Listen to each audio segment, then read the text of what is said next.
আসসালামু আলাইকুম এভরিওয়ান। বিনিয়োগ ইন বিডি স্টক চ্যানেলে আপনাদের সবাইকে স্বাগতম। আজকে আমি আবারও চলে আসলাম মার্কেটের ইন্ডেক্সের আপডেট দিতে। প্রথমেই আপনাদেরকে আমি জানিয়ে রাখি যে আমি কোনো স্টকের বাই সেল নিয়ে নির্দেশনা দেই না। সো আমি যেটাই করি সেটা হচ্ছে আমার এক্সপিরিয়েন্স, আমার আন্দাজ, আমার যে শিক্ষা সেটা নিয়ে যে অ্যানালাইসিস সেটা দিয়ে আমি চার্ট অ্যানালাইসিস করি এবং তার মাধ্যমে আমি বিভিন্ন প্রেডিকশন বা অনুমান করি। তাই কোনো ভুল হলে আমাকে ক্ষমা করবেন এবং কমেন্টে জানাবেন। আচ্ছা, তো আজকে প্রথমে আমি ইন্ডেক্স আলোচনার জন্য এখানে আসছি। তো ইন্ডেক্সটা দেখেন আজকে আমরা কিন্তু 1 পয়েন্ট মাইনাস। এটা আমাদের জন্য আমি জানি আপনারা অনেকে হয়তো মন খারাপ যে আজকে কিন্তু অলমোস্ট আমার মনে হয় প্রায় 30 পয়েন্ট প্লাস হয়েছিল, হওয়ার পর লাস্টের দিকে এসে 1 পয়েন্ট মাইনাস হয়েছে। আমি নিজেও এক্সপেক্ট করছিলাম হয়তো আজকে কিছুটা পজিটিভ হবে এবং পজিটিভ দেখলে আসলে খুব ভালো লাগতো, বাট আনফর্চুনেটলি এটা এখন 1 পয়েন্ট মাইনাস। বাট খুশির সংবাদ হচ্ছে আমাদের ভলিউম ভ্যালু হচ্ছে 700 কোটি টাকা। এইটা হচ্ছে একটা পজিটিভ দিক। সো চলুন দেখি তো সেক্টর বাই গেইনার কারা। সেক্টর বাই গেইনার দেখবেন যে ফার্মাসিউটিক্যাল কিছুটা গেইন করছে আজকে, ইঞ্জিনিয়ারিং কিছুটা গেইন করছে, ফুড অ্যান্ড এলাইড আছে, এরপর টেক্সটাইল এবং ব্যাংক তো অনেক পিছনে। ব্যাংক বেশিরভাগই মাইনাস, যেখানে ব্যাংক গেইনারে নাই। আচ্ছা, কিন্তু যদি দেখেন আমরা টাকা কোন জায়গায় সবচেয়ে বেশি ভ্যালু বা টাকা ইনজেক্ট হচ্ছে, তাহলে আপনি দেখবেন যে ফার্মাসিউটিক্যাল, পরেই ব্যাংক, পরে টেক্সটাইল। এই যে তিন জায়গা কিন্তু আছেই, ব্যাংক এবং টেক্সটাইল আছেই টাকা আপ ডাউনে। এটা খেয়াল রাখা জরুরি। আচ্ছা ঠিক আছে, এখন যাই আমরা ইন্ডেক্স নিয়ে আলোচনায়। প্রথমে যেটা দেখেন যে একটা জিনিস আলহামদুলিল্লাহ আমার দেখে খুব ভালো লাগছে যে এক্স্যাক্টলি আমি যেরকম প্যাটার্ন আঁকছিলাম ঠিক ওই জায়গায় এসে মার্কেট কিন্তু সাপোর্ট নিচ্ছে, এইখানেই সাপোর্ট নিচ্ছে এবং আমার এই প্যাটার্নের এখনো এর ভিতরেই আছে। আমি যে প্যাটার্নটা আঁকছিলাম যে মার্কেট কারেকশন হবে এই স্টাইলে এবং এরপর একটা আপ মুভ দিবে, এরপর আবার ডাউনে যাবে, এটা হচ্ছে আমার প্রেডিকশন ছিল। আমি জানি না কতটুকু হবে, বাট আলহামদুলিল্লাহ এখনো আমি মনে হয় আপনাদেরকে এই দিন মনে শেয়ার করছিলাম, অথচ এটা আমি এর আগেও আঁকছি, কিন্তু হয়তো বললাম এই দিনই আমি যদি শেয়ার করে থাকি এই ক্যান্ডেলে।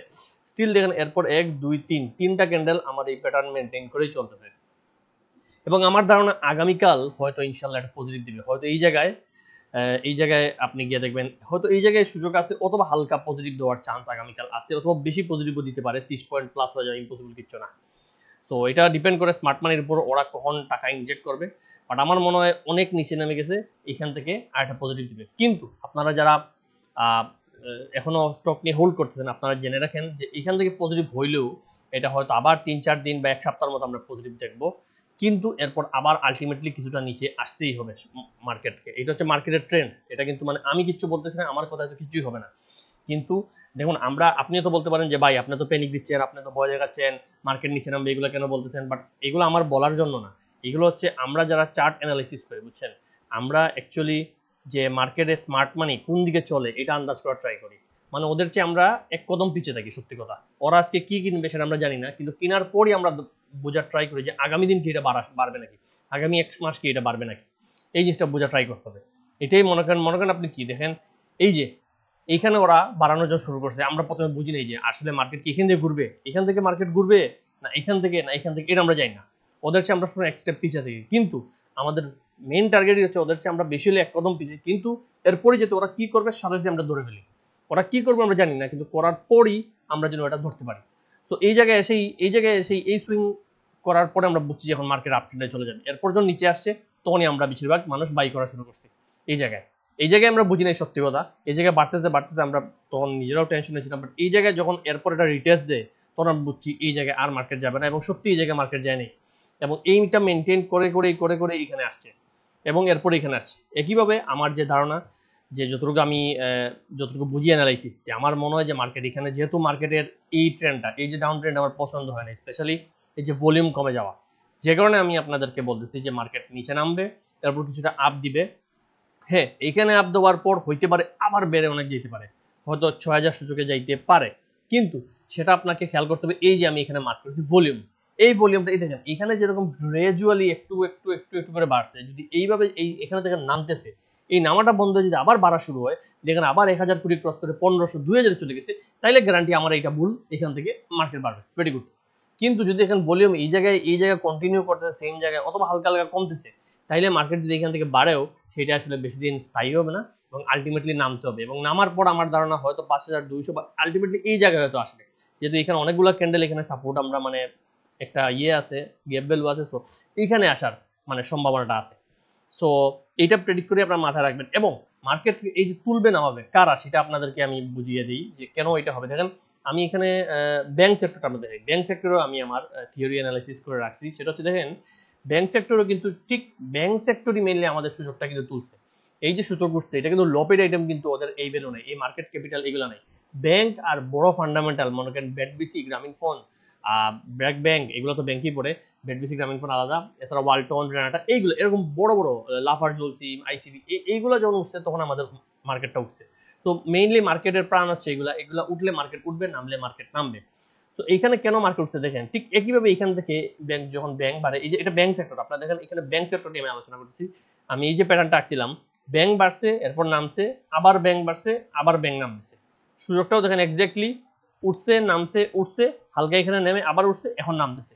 এই নামারটা হচ্ছে আমাদের ব্যাংকের নাম। এবং আপনি দেখেন সবচেয়ে ব্যাংকই কিন্তু নেগেটিভ, সবগুলো ব্যাংক নেগেটিভ।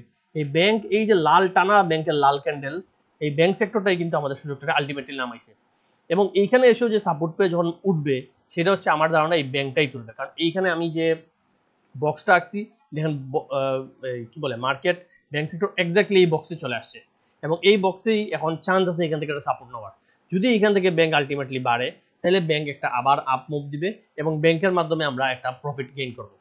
সো এখান থেকে এখন মার্কেটটা দেখবেন একটা আপ মুভ দিছে, কিন্তু আলটিমেটলি দেওয়ার পর এবং এখান থেকে আবার ব্যাংকও নামবে। মার্কেট যেরকম নামবে আমি দেখাচ্ছি, মার্কেট আর ব্যাংক মোটামুটি একসাথেই চলে। দেখেন ব্যাংকেরও কিন্তু আপনি এই যে ভলিউম অনেক বেশি ছিল, এই সবুজ ক্যান্ডেল পরেই ব্যাংকের ভলিউম কমা শুরু হয়েছে। সো আশা করতে পারেন যে ব্যাংক বাড়বে। আপনাদের যাদের হাতে ব্যাংক নাই তারা কিছু ব্যাংক কিনতে পারেন, আর যাদের হাতে ব্যাংক আছে তারা আমি বলবো যে হোল্ড করেন, একটা আপ মুভ পাবেন।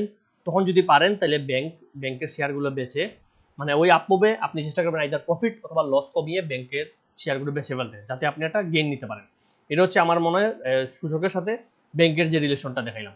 সো এখান থেকে আপনি এই যে ব্যাংক যদি ফলো করেন, ব্যাংক সেক্টর দেখেন ঠিক এই জায়গায় মুভমেন্ট নিয়ে এখানে আপ মুভ দিবে, খেয়াল রাখবেন। আচ্ছা ব্যাংকের মাঝে তাহলে এখন দেখেন ব্যাংক অনেকগুলো আছে বুঝছেন, ব্যাংক মেজরিটি ব্যাংক কিন্তু ডাউন ট্রেন্ডে।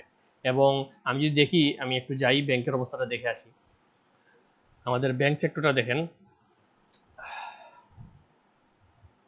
এই দেখেন এখানে দেখেন সব ব্যাংক লাল, সব ব্যাংক লাল, ভালো ভালো ব্যাংক লাল। এই যে ব্যাংকের শেয়ার মাত্র 10 এত কম। ব্রাক ব্যাংক তো সূচকের সবচেয়ে বড় এফেক্ট, ব্রাক, ইসলামী এগুলো হয়তো নেগেটিভ, ব্রাক নেগেটিভ, সিটি ব্যাংকের সব নেগেটিভে আছে। আপনি দেখলে দেখবেন এগুলো কিন্তু অনেক নামতেছে এই জিনিসগুলা। এখন আপনিও তো আমাকে জিজ্ঞেস করেন ভাই তাহলে কোন ব্যাংকে ঢুকবো, এটা আলটিমেটলি সব ব্যাংকই হালকা বাড়বে, কিন্তু মনে রাখবেন ব্যাংক সবগুলা বাড়লেও সবগুলা কিন্তু আপনার সমান প্রফিট দেবে না। কোনোটা বাড়বে 1 টাকা, কোনোটা বাড়বে 5 টাকা। দেখবেন আপনি কোনোটা আপনার 50% প্রফিট দিচ্ছে, কোনোটা দিচ্ছে 10%। আপনার টার্গেট হচ্ছে এই ব্যাংকগুলোর মাঝে বেছে বেছে সবচেয়ে গেইনার যে ব্যাংক, যে ব্যাংকটা আপনাকে হিউজ প্রফিট দিবে, যে ব্যাংকটা আপনাকে মানে আপনার পোর্টফোলিও বদলাবে, ওই ব্যাংকটা ধরতে। সবসময় মনে করেন যখন একটা সেক্টর বাড়ে, আমরা কিন্তু পুরো সেক্টরই বাড়ে ঠিক আছে, কিন্তু ওই সেক্টর লিডার কিন্তু থাকে, ওই সেক্টরের 2টা 3টা স্টক থাকে যেগুলো কিন্তু টেনে মার্কেটকে তুলে এবং অনেক বাড়ে। যেমন মনে করেন এবার যে ব্যাংক বাড়লো, কোন স্টকটা আপনার মাথায় আসে প্রথমেই যেটা অনেক বাড়ছে এবং মানে লাভও দিছে, মার্কেটকেও টানছে? ব্র্যাক ব্যাংক। ব্র্যাক ব্যাংক কিন্তু দেখেন অলমোস্ট 45 টাকা থেকে কই দিয়ে কই আসছে। ব্র্যাক ব্যাংক 45 টাকা থেকে তারা 70 টাচ করে আসে। আমি ব্র্যাক ব্যাংকের চার্টটা দেখাই আপনাদেরকে। যদি ব্র্যাক ব্যাংকের চার্টে যাই, ব্র্যাক ব্যাংক, তাহলে দেখেন ব্র্যাক ব্যাংক নিয়েও আলহামদুলিল্লাহ আমি একটা বিজনেস করছি। এই ব্র্যাক ব্যাংক বিশ্বাস করবেন না আপনারা, আমি জানি না আপনারা বিশ্বাস করবেন কিনা, এই জায়গায় 52 এই 50-এ আমি কিনছি, এক্সাক্ট 50-এ এই ক্যান্ডেলে এইখানে। এখানে জন্য আমি দেখছি অনেক দিন থেকে এই জায়গায় সাপোর্ট পাচ্ছে, তো আমি ঠিক 50-এ এখানে কিনছিলাম। কেনার পর যখন ডিভিডেন্ডের আমার টার্গেট ছিল ডিভিডেন্ডে সে আইদার 60-এর কাছাকাছি যাবে, কিন্তু যখন এটা যায় নাই, আমি দেখছি মাত্র 53-তে আটকে আছে, তখন আমি আর বিক্রি করে নেই বুঝছেন। আমি বলছি ডিভিডেন্ড খাইলেই লাভ, আমি ডিভিডেন্ড খাইছি, আমি ক্যাশ ডিভিডেন্ড নিচ্ছি, স্টক ডিভিডেন্ড নিচ্ছি বুঝছেন। দেওয়ার পর দেখেন আমরা অ্যানালিসিস, চার্ট অ্যানালিসিস আসলে কি করি আপনাদেরকে বলি। আপনারা তো অনেক কেউ আমাদেরকে ভাবেন যে জ্যোতিষী আমরা সব বুঝি, আবার কেউ ভাবেন পুরা ফেক, কিচ্ছু বুঝি না। আসলে দুইটাই না, আমাদের কাজই হচ্ছে মার্কেট কি হবে আগামী 2-3 দিন সেটা বোঝার ট্রাই করা। সো দেখেন যখন এখান থেকে ডিভিডেন্ড খাই নামছে, আমি ডিভিডেন্ড খাইছি, আমি জানি ডিভিডেন্ডটা ঠিক আছে ভালো, আমার তখন দাম মেবি 47 না মনে 48-47-এর নিচে চলে আসে, 47-এর দিকে চলে আসে আমার দাম, কত সেটা আমি বলতেছি না, বা 47-এর দিকে চলে আসে এভারেজ 50 থেকে। ঠিক যখন এখানে নামে, আমি প্রথম দিনে যখন নামে আমার ধারণা ছিল ব্র্যাক 45-এর নিচে যাবে না, এবং হালকা নিচে গেছে, না যায়নি, হয়তো 44 টাচ করছে নাকি, না 45 যায়নি। এবং আমি 45 থেকে 46 পর্যন্ত বাই করছি, আমি বাই দিছি এই জায়গায়, ভালো একটা অ্যামাউন্ট বাই করছি আমি। কারণ আমার টার্গেট ছিল যে আমার স্টক খাওয়ার পর 47-এ আসছে, আরো কিছু যদি কিনি তাহলে হয়তো 46 বা 46-এর নিচে আসলে আমি 50-এ গেলে এটাতে এক্সিট করে ফেলবো, এই আমার ধারণা ছিল। এবং দেখেন এখানে যখন 50-এ গেছে আমি চিন্তা করছি এক্সিট করে ফেলবো। এখন আমি করছি কি, যখন দেখছি মার্কেট, তখন আপনাদের মনে আছে মার্কেট বাড়তেছে, সবাই বলতে 6,000 7,000, তাই আমি করছি কি এই জায়গায় সেল না করে একটু ওয়েট করছি, হোল্ড করছি, যে দেখি এখানে প্রতিদিন মার্কেট আমার সেম দামে আপ ডাউন করছে, সেম জায়গায় আছে।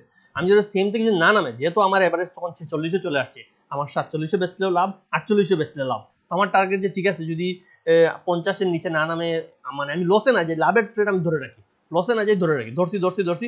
দেখেন এখানে এসেই একটা আপমুভ দিচ্ছে, যে এই আপমুভ দিছে আমি বুঝছি যে একটু বাড়বে, তখন আমার টার্গেট চলে গেছে, যে তখন আমি চিন্তা করছি এই ক্যান্ডেল 58-র দিকে একটা রেজিস্ট্যান্স আছে আমাদের, আপনি যদি ভালো করে পুরান দেখেন এখানে 58-তে আমরা রেজিস্ট খাইছিলাম মনে হয়। তো তখন আমার টার্গেট হয়ে গেছিল যে 58, তখন আমি হোল্ড করছি 58, যেই 58-তে গেছে আমি 50% সেল দিছি। সত্যি কথা, মিথ্যা বলবো না যে ভাই আমি সব ধরে রাখছি লাভই লাভ, না, আমি 50% সেল দিয়ে দিছি, রিস্ক ফ্রি, আমার একটা লাভ হয়েছে, বাট 50 ধরে রাখছি বিকজ এখনো মার্কেট বাড়তে পারে। যখন দেখলাম এখান থেকে হালকা নামছে এই ক্যান্ডেলে, তখন আমি আরো কিছু বাই করছি, বিকজ আমার তো মানে আশা আছে, সবাই বলতেছে মার্কেট বাড়বে, অ্যানালিসিস করে আমি দেখছি ভলিউম বাড়তেছে, এবং এখানে ভলিউম কন্টিনিউ আছে, মার্কেটও ভলিউম কন্টিনিউ, এখানে কন্টিনিউ, এবং ততদিনে আমরা জেনে গেছি যে ব্রাকে নাকি বড় একটা ইনভেস্টমেন্ট হয়েছে। ততদিনে এই ক্যান্ডেলে আমি আবার 56-র দিকে আরো কিছু বাই করছি, এরপর তো আরেকটা আপমুভ দিছি, এবার হোল্ড পুরো হোল্ড, বেচবো না, পুরো হোল্ড ধরে রাখছি, যে যাই হোক দেখি শেষ কোথায়, হোল্ড করে ঠিক এই ক্যান্ডেলে মানে পুরো এখানে হাই গেছে 73, আমি 73-এ বেচি নেই, আমি 70 থেকে বেচা শুরু করে দিছি একটু আগে। আমি এই ক্যান্ডেল মিলে 70 থেকে বেচে মোটামুটি 100% আমি বেচে দিছি। এখন আর আমার কাছে ব্রাক হোল্ড নেই, সত্যি কথা ব্রাক হোল্ডে নাই, কিন্তু আমি এখনো মানে আশা করতেছি আরেকটা মুভ দিলেও দিতে পারে, যদিও ব্যাংক সেক্টর এখন নামায়, সব ব্রাক আর মনে যাবে অনেক বেড়ে গেছে এবং ভলিউমও কমছে, কিন্তু এই জায়গায় সেল দেওয়ার পর আমি এখন মানে ব্রাক আমার একটা ফেভারিট কোম্পানি, সত্যি কথা, যদি নামে আমি আবার কিনবো হয়তো ব্রাকে। তো এইভাবে আপনি মানে অ্যানালিসিস গুলো করবেন, যে এই জায়গাটাই, যে আমি কিন্তু প্রথমে এখানে জানতাম না যে ব্রাক এখানে যাবে, এই জায়গায় জানতাম না যে ব্রাক 70-এ যাবে, এখানেও জানতাম না, ইনফ্যাক্ট আমি এইখানেও জানতাম না ব্রাক 70-এ যাবে। আমাদের কাজই হচ্ছে যে প্রতিটা সুইং আন্দাজ করা, যে এইখান থেকে মার্কেট এতটুকু নিশ্চিত যাবে তাই আমি এখানে কিনবো, একইভাবে এইখান থেকে মার্কেট এতটুকু নিশ্চিত যাবে আমি এখানে কিনবো, এই টার্গেটটাই আমাদের থাকে, যে সুইংটা ধরতে হবে। সো এই আপনাদের একটা শর্টকাট বুঝিলাম, আমি ইনশাল্লাহ নেক্সটে দেখাবো যে ব্যাংকের মধ্যে কোনগুলা আসলে আপনার পোর্টফোলিও বাড়াতে খুব হেল্প করবে। মিনিমাম ব্যাংকের মধ্যে কয়টা মনে রাখবেন, 50% 40% বাড়বে, কিন্তু এটা জেনে রাখেন।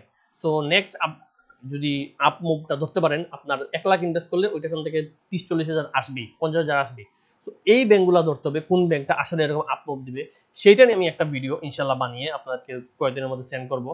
আগে দেখি মার্কেটের অবস্থা কি, তাহলে আপনাদের জানিয়ে দিব কোন ব্যাংকগুলো কিনা যায়। মনে করেন ব্যাংক কিন্তু এখন সবগুলো অনেক নিচে, আপনি খেয়াল করে দেখেন সবগুলো অনেক নিচে, এখন কিন্তু কেনার একটা বেস্ট টাইম দিতেছে।